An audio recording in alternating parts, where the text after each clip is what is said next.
They say that apathy is the opposite of love. Well, that's certainly true, but fear is the opposite of apathy in just as strong a way. In this video, we're going to be talking about how to write horror, from how to build tension to terrorizing your audience to actually doing something a little meaningful with your scares if you're so inclined. This video should be applicable to you whether you're working on a novel, script, tabletop RPG, or any other form of storytelling, and whether or not it is a primarily horror piece or if it's just something with some horror elements. Horror, to begin with, is a way older genre than most people give it credit for, dating all the way back by most reckonings to Horace Walpole's 1764 novel, The Castle of Otranto. Considering Don Quixote, the first modern novel, was only written between 1605 and 1615, horror has been a part of the contemporary literary world for a very long time. When it comes to what we'll be talking about today, I'll first acknowledge that horror is a huge genre that can be all sorts of things. Heck, I didn't even do this general horror overview video first. I made one last month about cosmic horror specifically, and could do the same for tons of other subgenres. But my point here is that I cannot cover everything in one video, but feel free to comment about any ideas or concepts I miss. Instead, what I'll be attempting to cover is the basic concepts that will be present in essentially every horror piece, and how you might go about doing them effectively. That'll bring us to the first of those, Part 1, Characters We Care About. Now, you could say, "But J-Bat, every story needs characters we care about. Why even bring it up?" and I would say, yes, pretty much every story is helped by strong characters, but when it comes to horror, they need to be strong in specific ways that lend to the audience actually becoming invested in the story. I'll use two examples to explain before I elaborate further. So in example 1, you have Jim Smith. Jim Smith is a guy. The story of Jim Smith is as such. He gets chased through the woods and brutally killed by an axe murderer. No matter how cool your axe murderer is, or how brutal the execution, or how drawn out Jim's eventual demise may be, exactly nobody is going to care because Jim isn't a character. He's just a name, or in a visual medium, a name and a face. In example 2, you'll never guess what I'm about to do. Jim is an actual character. He's running through the woods as a distraction so his younger sister and 2 of his friends can creep away and call for help. Jim is running as fast as possible because while he knows he won't get away, he knows the longer the axe murderer is kept away from his friends and family, the longer they'll have to escape.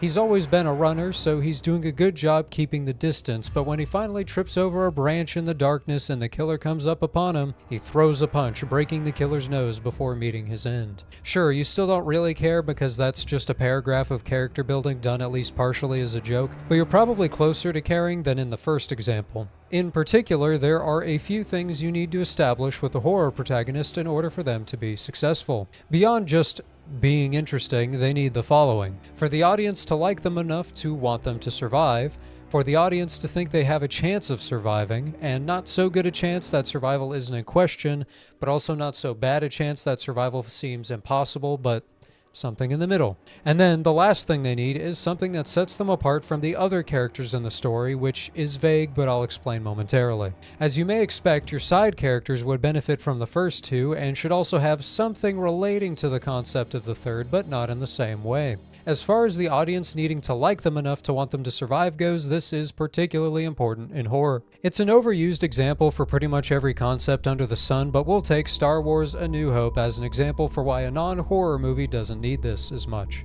Luke Skywalker is not a very interesting person. We're sympathetic to him, he does lose his family, but he doesn't have that many notable character traits other than being brave and a decent person. However, this isn't really a problem because the movie is carried by an efficient and well-executed plot alongside great side characters. In horror, I'd argue that you can't really rely on plot alone for a compelling story. You can make something scary, something that'll leave people horrified, but if you want something with merit as a story, and something your audience will remember, then your main character does need to stand out. You need your audience to be invested in them and their success, because if they aren't, when the character is in danger, they aren't going to feel the tension you want them to. Then, when it comes to the audience believing they have a chance of surviving, this is is essentially a game of stakes. Just as in a conventional story it can be hard to convince the audience that the main character is ever at risk of dying, in horror things are flipped on their head.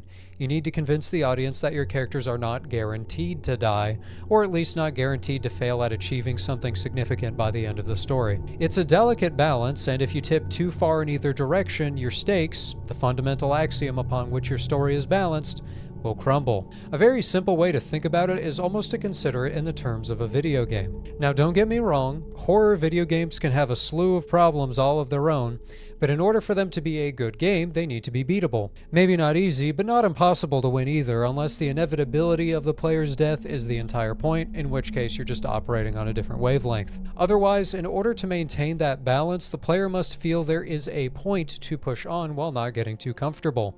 The same can be said for a horror audience of really any other type. Then there is that nebulous third condition, the need for your protagonist to be set apart from the rest of their peers. This can be any sort of thing, but ultimately whatever it is should be what helps them, directly or indirectly, survive or at least be the last alive of whatever ordeal they're going through. This is difficult to explain further in general terms, so we'll do an example. The first to come to mind for me is my favorite piece of horror media, the AMC show The Terror, which I can't and won't shut up about. Spoilers ahead, of course. Skip to this timestamp if you don't want them. Out of the 120 or so man groups sent out into the Arctic, all but one of them die. Some are killed by exposure, some by starvation, others via murder, cannibalism, and even a demon bear thing. But altogether, essentially every member of the crew is dead at the end. That, save for one, Captain Crozier, unique among the survivors. Now, this essentially had to be the case if you know the real story. He was known to be one of the last survivors of the historical event The Terror was based on, but the show does a great job in justifying why it's Crozier who's still alive. And essentially, it's because he, for one, was always the most competent man aboard. The only reason he wasn't in charge of the whole thing in all likelihood was because he was passed over for being Irish. But as far as competence was concerned, he was by far the most so. Some variant of this will likely be true for your own characters. Who'd have thought that competence has a positive correlation with surviving dangerous situations? But there's more to it than that. Despite the fact that Crozier is confronted with these inhuman conditions and the inhuman actions of his compatriots, he never loses himself to the frozen north. He remains, essentially, a good man the whole way through. Not perfect, but a man you can respect. A man you want to survive, who you can believe would survive, and who is notable for being as good as he was despite being screwed over from the very beginning. Captain Crozier is the perfect horror protagonist. Other good examples abound, including Ripley from the Alien movies and MacReady from John Carpenter's The Thing. However, with all of that out of the way, I'm going to hit you with a curveball for this part. Part 2. Horror stories are like detective stories. It's pretty close to true. I promise I'm onto something here. The only difference between your archetypical detective and horror stories is that a detective story has someone who's on the same level as the killer or monster. Let's take a contemporary example, Agatha Christie's Death on the Nile. It is an excellent story with compelling characters and a satisfying ending. However, our protagonist is this French guy named Poirot, and he goes and solves the mystery, ruining all the horror and scariness. I kid, but think of how scary your average detective novel would be if there was nobody around capable of catching the bad guy. People are dropping left and right, and now nobody has any hope of stopping them? Sounds pretty terrifying. Obviously, I'm being reductive here, and there are tons of edge cases that'd break this mold, but my point is that a good horror story is also a mystery. It's that imbalance of power that makes Death on the Nile with the detective not scary, and without him, it then becomes scary. That feeling of powerlessness, or at least hopelessness, in the face of something overwhelmingly stronger or more dangerous is one of the key pillars of creating horror. Ripley is not going to fistfight a xenomorph, Crozier is not going to kill that demon bear with a musket, and MacReady, though he tries, is not going to kill the thing with a flamethrower. However, this particular imbalance can be shifted by our protagonists learning more. They aren't gathering evidence that leads to an arrest, but maybe they are learning hunting patterns, weaknesses, and that sort of thing. And much like a detective novel, you need to keep your audience left guessing the whole time.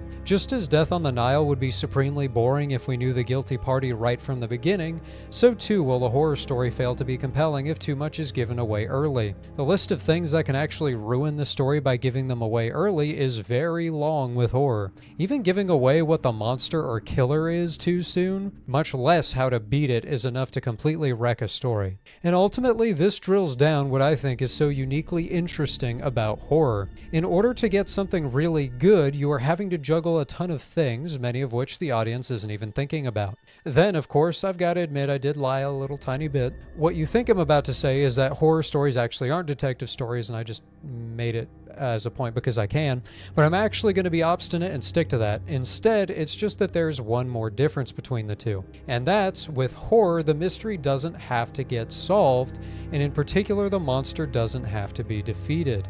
You can have ambiguous endings, and you can even have endings where the protagonist straight up loses. These are, in fact, quite common. This is essentially never the case in detective stories. There is, however, a major caveat here. Because if, in a horror story, the monster, the evil, or whatever have you isn't defeated, then in order to have a satisfying ending, you must have character development of sufficient degree that the ending remains satisfying or at least conclusive. If your character fails to defeat the antagonist, or it just kills them without any revelation or last act, then in the end it's just going to feel kind of pointless. Something must change at the end. The completion of a character arc as one major example. However, I think I've stretched this comparison as far as it'll go, so we'll move on to Part 3, the false sense of security.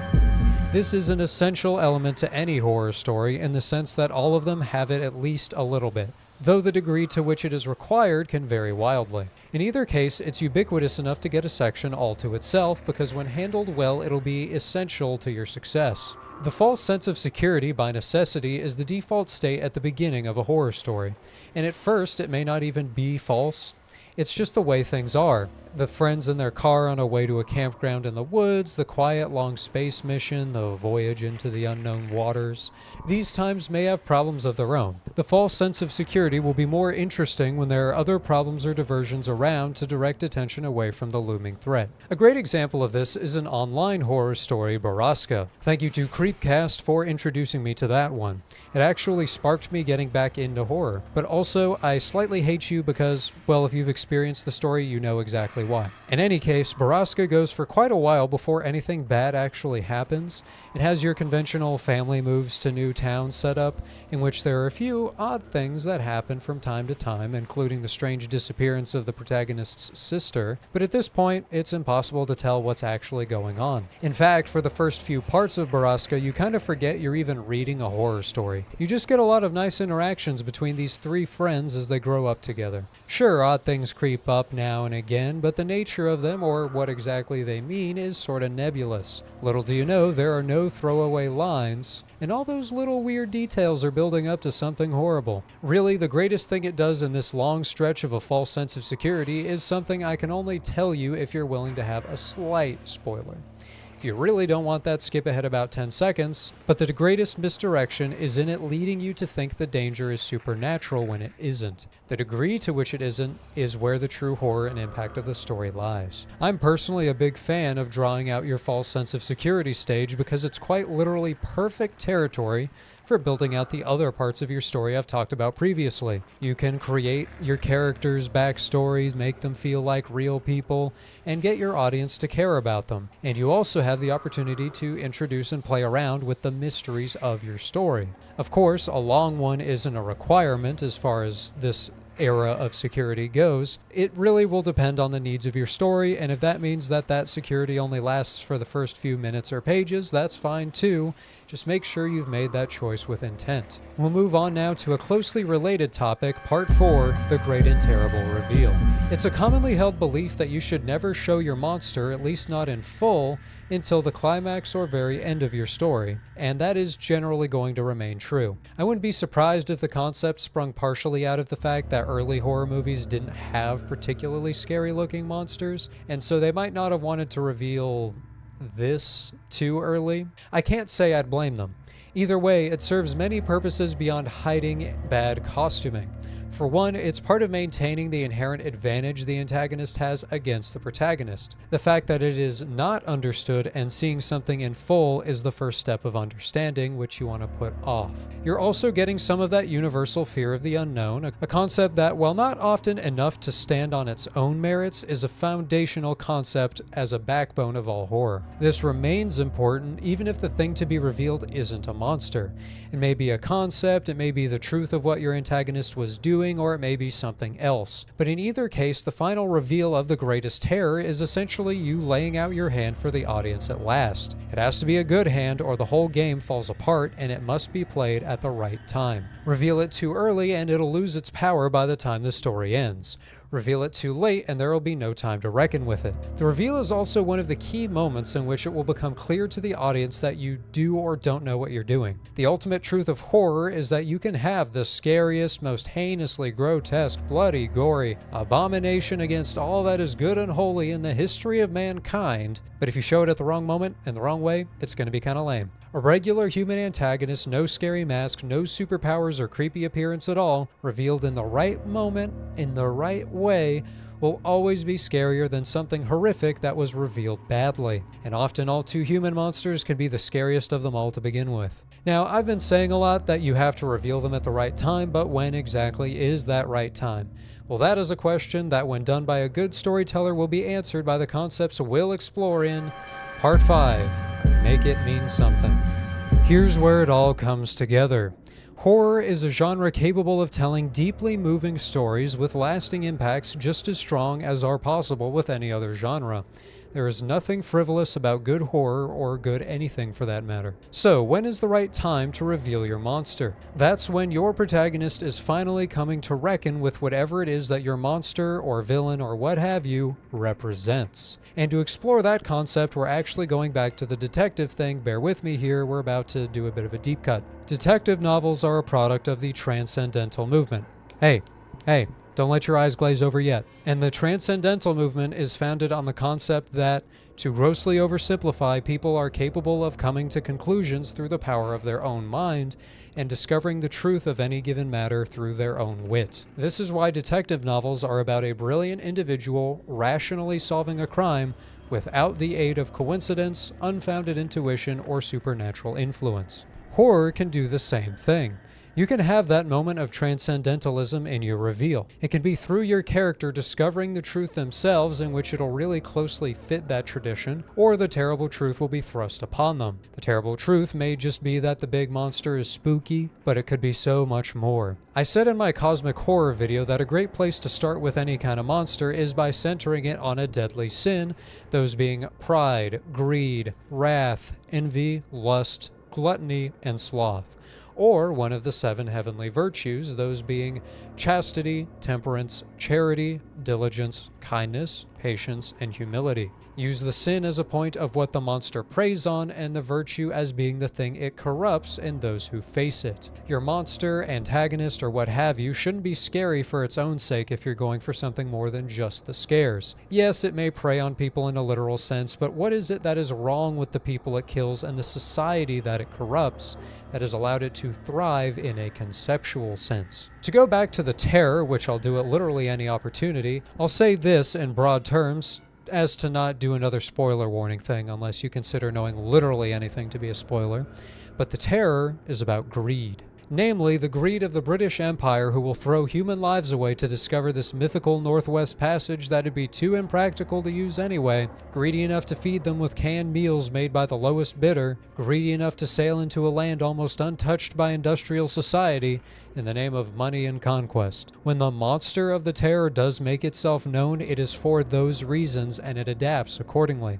It changes as the crew members grow further and further corrupted and depraved. Ultimately, the thing that makes a horror monster scary might be its appearance, its methods, and that sort of thing, but the thing that makes it horrifying, the thing that keeps you up at night, is what human flaw it embodies, how it reflects on the people in its own story, and humanity itself's greed, its lust, its wrath, or whatever else. It's a cliche, but humanity as the real monster is an effective theme when done right and for a good reason. Anyway, with that, I think we finally covered the basics of writing horror for whatever purpose you may be looking to do so. I hope you enjoyed, and since we're still small here at JBat, a like and a subscription go a very long way. If you want to hang out with my editor and I, we have a Discord, and if for some reason you're crazy enough to want this, we also have a Patreon. Anyway, thank you for watching, and remember, the only thing scarier than a horror story itself is having a good idea for one and not sitting down to write it.